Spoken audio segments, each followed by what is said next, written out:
ರಾವಣ ನಿಮ್ಮ ಆತ್ಮೀಯರಿಗೆಲ್ಲ ಕೇಳಿ ಒಂದು ಮೆಸೇಜ್ ಹಾಕಿ. ಸ್ಕೂಲ್ಗಳು ತುಂಬಿ ತುಳುಕ್ತಾ ಇದೆ. ಹೌದು, ಬಟ್ ಆ ಥರ ಸ್ಕೂಲ್ ಬೇಡ ನಮಗೆ.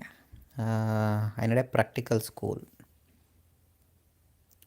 ಮಕ್ಕಳಿಗೆ ನಾವು ಚಿಕ್ಕ ವಯಸ್ಸಿಂದ ಈಗ ದೊಡ್ಡವ್ರಿಗೆ ನಾವು ಏನು ಹೇಳ್ಕೊಳಕ್ಕಾಗಲ್ಲ. ರೂಲ್ಸು ರೆಗ್ಯುಲೇಷನ್ಸ್ ಏನು ತಲೆಗೆ ಹಾಕೋಕ್ಕಾಗಲ್ಲ, ಸಿವಿಕ್ ಸೆನ್ಸ್ ತಲೆಗೆ ಹಾಕೋಕ್ಕಾಗಲ್ಲ. ಬಟ್ ಸ್ಕೂಲ್ ಎಜುಕೇಷನ್ ಪ್ರೈಮರಿಯಿಂದನೇ ಅವ್ರಿಗೆ ಕೊಟ್ಟು ಮಾಡ್ಬೋದು. ಅಂಥ ಸ್ಕೂಲ್ ಸ್ಟಾರ್ಟ್ ಮಾಡಬೇಕು. ನಮ್ಮ ದೇಶದಲ್ಲಿ ಹೆಂಗಾಗಿದೆ ಅಂದರೆ, ಈ ಬೆತ್ತಲೆ ಪ್ರಪಂಚದಲ್ಲಿ ಬಟ್ಟೆ ಹಾಕಿರೋನೇ ಏನಂತಾರಲ್ಲ ವಿಚಿತ್ರ ಅನ್ನೋ ಥರ ಆಗಿದೆ. ಸ್ಕೂಲ್ ಫೀಸ್ ನೋಡಿದ್ರೆ 2-2 ಲಕ್ಷ ಇರುತ್ತೆ. ಅದೇನು ಹೇಳ್ಕೊಡ್ತಾರೋ ಗೊತ್ತಿಲ್ಲಪ್ಪ, 2-2 ಲಕ್ಷ ಕಟ್ಟಿಸ್ಕೊಂಡು.